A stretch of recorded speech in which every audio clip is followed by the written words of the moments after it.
ಮತ್ತೊಮ್ಮೆ ಸುವಾರ್ಥಿಕ ಕಾರ್ಯಕ್ರಮಕ್ಕೆ ನಿಮಗೆ ಸ್ವಾಗತ. ನಾವೀಗಾಗಲೇ ಪಾಸ್ಟರ್ ಸರ್ಪ್ರೈಸ್ ಸಿಥೋಲೆ ಅವರೊಂದಿಗೆ ನಮ್ಮ ಸಂಭಾಷಣೆಯನ್ನು ಮುಂದುವರಿಸಿದೆ. ಬಹಳ ಆಸಕ್ತಿಕರವಾದ ಅವರ ಜೀವನ ಶೈಲಿ, ಬಹಳ ಆಸಕ್ತಿಯಿಂದ ರೋಮಾಂಚನವಾಗಿರುವಂಥ ಅವರ ಜೀವನ ಕಥೆ, ಅವರ ಹುಟ್ಟು ಮತ್ತು ಅವರ ಬಾಲ್ಯ ಮತ್ತು ಅವರ ಯೌವನ ಕಾಲ. ಮತ್ತು ಅವರು ಹೇಳಿದರು, ಒಂದು ಸ್ವರ ಅವರನ್ನು ಆ ಹಳ್ಳಿಯನ್ನು ಬಿಟ್ಟು ಹೋಗುವಂತೆ ಮಾಡಿತು. ಯಾಕೆ ಆ ಸ್ವರ ಅವರನ್ನು ಬಿಟ್ಟು ಹೋಗುವಂತೆ ಮಾಡಿತು, ಏನದರ ಹಿನ್ನೆಲೆ, ಅದರ ಉದ್ದೇಶ ಏನು, ಅದನ್ನು ನಾವು ಕೇಳೋಣ. Pastor, we do welcome you in the name of our Lord Jesus Christ. Thank you so much. I was amazed to first when I heard the names. We know your childhood and your youth days. There is no excitement or no joy. Everything is filled with pain. Yeah. But how you survived in your childhood and your youth days, and what is your family was able to feed you, or what you were having in the jungle? Well, in the jungle, my family had some few dogs, and my father and the village people, they were living on the hunting animals and so on. Right. That is what we were eating. Apparently, another day, this was when I was really very young. I was crawling, not walking. And my father gave some bones to the dog, and the dog was eating. I was crawling. So as I was crawling, went there to eat the dog food. That dog bit me. You can see the scar here. When that dog bit took my face away, and this my eye went out. And the good news is that the dog didn't eat my eye. He just ate the rest of the skin. Right. And my mother came, pick up the eye and bring it back on my eye. Supernatural, I don't know even right now. I can't explain in detail. They told me that this eye was out. I don't know how it reconnected and then so on. I believe was by God's miraculous power. Amazing. Because He knows how to preserve His. Absolutely. Yes. Absolutely. So that was the story still of the safetyness from the jungle. Even from the childhood, the protection of God, the edge of God is around you. And it's true. And we can see that, and even we can experience that even through your life. And as you were saying, back to what the trail. Yes. Yeah. And would you tell what happened next? So next, while we're at the door, the road is the trail is lost, and then the sun was up. We go, and then we see the sun is going down, and now the fear is coming on us. We're getting overwhelmed. We climb the tree. We take out the shade. You tie with the tree, and your shade, you hug the tree, and then we sleep. And sometimes we were sleeping on the rocks when we find the rocks. And then sometimes, most of our time, we were climbing the tree, the very nice tree, and not watching. Maybe the snakes might be there with us. Right. You hug the tree, you take your own shade, you tie underneath. Right. So that when in a deep sleep, you can't fall, because when you fall, you die. Yes. And you tie it, and then you hug, you sleep. And then sometimes there was a root when we were thirsty. In the jungle, always there is a root that comes from the ground all the way up to the trees. You have to cut, and we didn't have a knives. Right. And then we have to use our teeth to cut that root. When you cut that root, and the root drops the water. Yes. And then we drink from that water. And then sometimes we could find the banana, and the monkeys and so on, they didn't see the banana. It's hidden. It's almost like supernatural provision. We could eat the bananas, and satisfied, we continue our journey. So that we count the days are getting by, we count the time and so on. It's just going by. We spent almost like 14 days in the jungle. So your journey was almost like adventurous in the jungle. In the jungle, yes. We were smelling intense. No water, no food. No water, no shelter. Food, no shelter. It's just only living from the wild berries. Right. And you were telling that you almost passed 2 weeks in the jungle, walking. Yes. You don't know where you're heading and where you. No direction. If we were going south or north or east, there is we were just no wandering. compass as well. No compass. Which direction to go? No maps. No, nothing.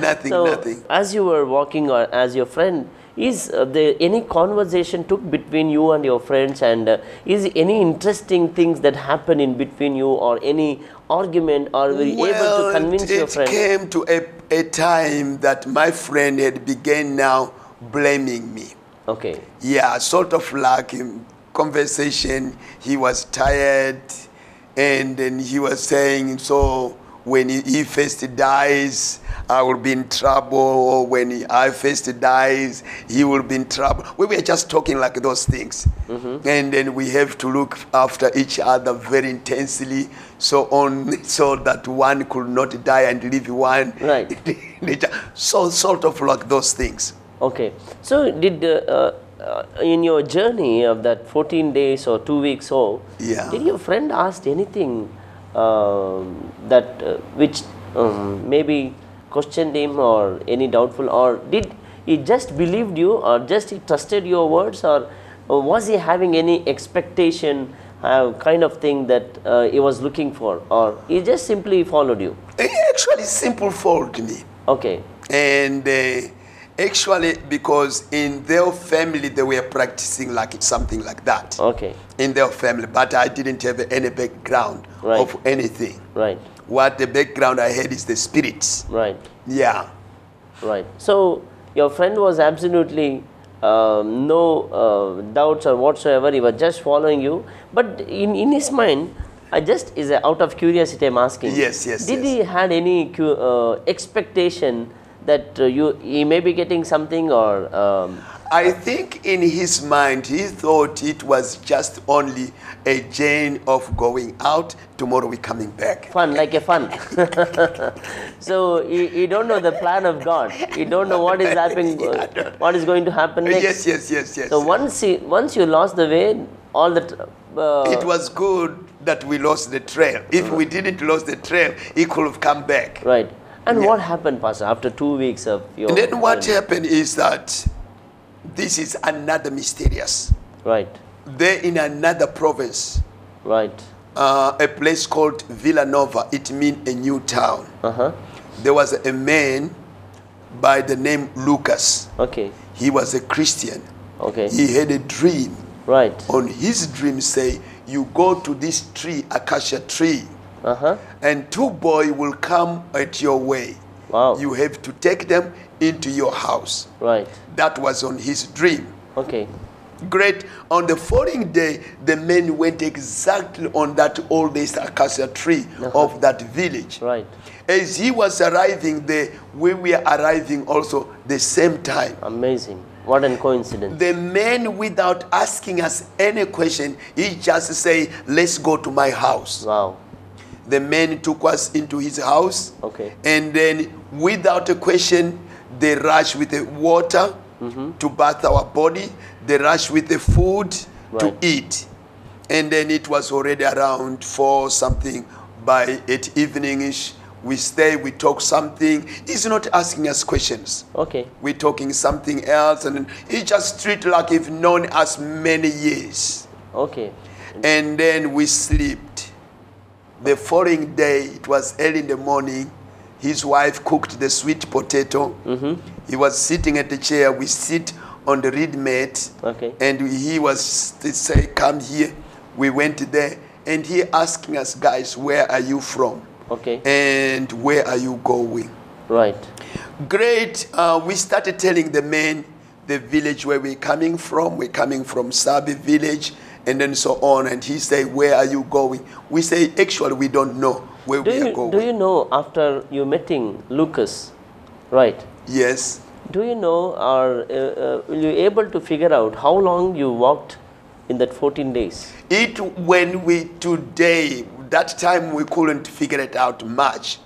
But after looking a map, it could be impossible. Why could it be impossible? Because we lost in one province and we got found in another province. Right. And between the province, there is a big, huge river. Right. Which on that river is impossible to cross by feet. Right. And we didn't see river. Okay.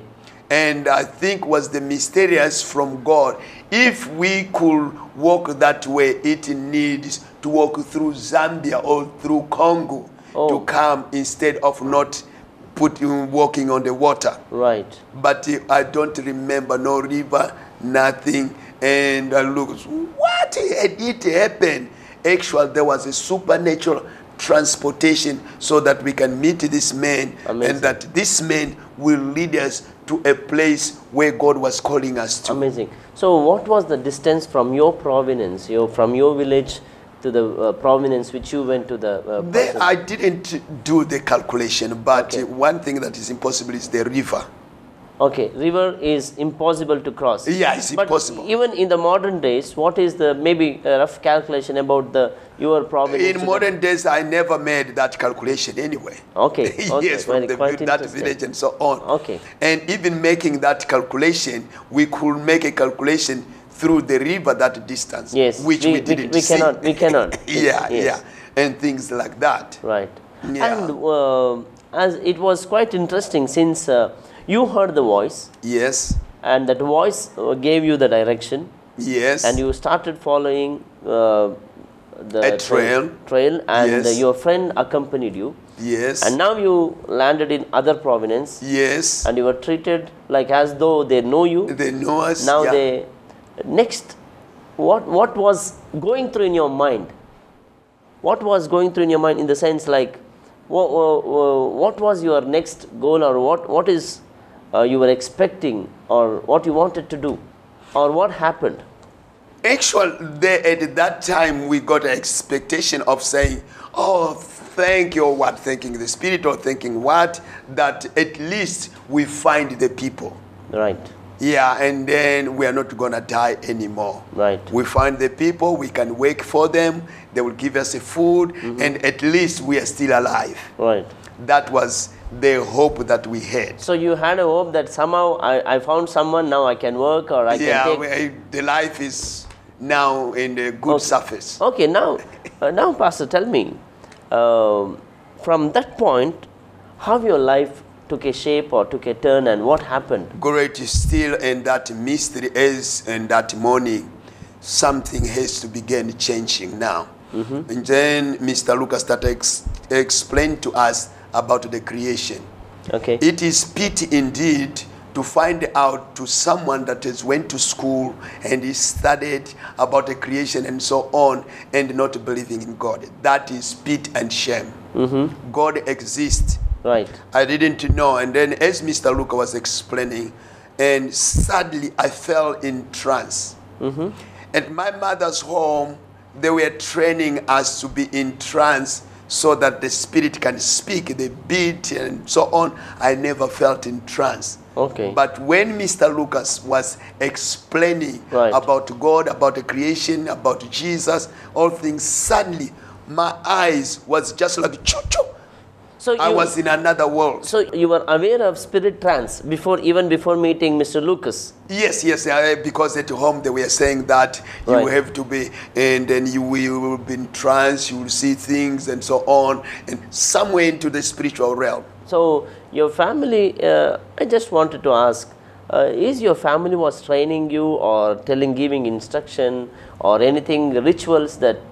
There was a lot of ritual, as I told you, Right. that they were covering with a blanket, they Okay. were singing all night, Right. and if you don't manifest, you come with a wooden spoon, they they'll beat you on the head, and then you have to manifest, Right. and then was all, but I never felt in trance. Right. But what happened exactly and what was the trance and what was that experience? The trance was like when my eyes, when he was talking, and about the creation, about the plan of God, about Jesus, immediately my eyes went like a clip of just something. Suddenly, I couldn't see him anymore. Okay. Suddenly, I was standing at a place of hell. Okay. There was a fire. I didn't know about hell. I didn't know about anything. But it was a big pit with a fire inside. And the fire was going up higher and rising. I was standing on a hedge. And like any second, I can fall into it. Right. And my life is gone. There is no way that I can come out. Right. And then I started crying because I was crying as I'm standing there. And then Mr. Luca, he understood that this guy is on trance. He started beating me on my shoulder. He beat me. Now I come back to my memory. What's going on? I'm not saying the fire anymore. He said, as long as you breathe, you have a hope. Wow, what a amazing experience. As long as you live, you have an hope. So let us hear what is that hope. Let us know what is that. ಪ್ರಿಯ ವೀಕ್ಷಕರೇ, ನಾವು ಕೇಳ್ತಾ ಬರ್ತಾ ಇದ್ದೇವೆ ಅವರ ಜೀವನ, ಅವರ ಪ್ರಯಾಣ, ಅದ್ಭುತವಾದ ರೋಮಾಂಚನವಾದ ಒಂದು ಪ್ರಾಂತ್ಯದಿಂದ ಇನ್ನೊಂದು ಪ್ರಾಂತ್ಯಕ್ಕೆ ಕಾಲ್ನಡಿಗೆ 14 ದಿನಗಳು, ಕಾಡಿನಲ್ಲಿ ವಾಸ, ಅನೇಕ ವಿಧವಾದ ಅನುಭವಗಳು. ನಾವು ಇದೆಲ್ಲವನ್ನು ಮುಂದುವರೆದು ಕೇಳೋಣ. ಅದಕ್ಕಿಂತ ಮೊದಲು ಒಂದು ಚಿಕ್ಕ ವಿರಾಮ. ಅಲ್ಲಿವರೆಗೆ ನೋಡ್ತಾರೆ ಆಸರೆ ಟಿವಿ.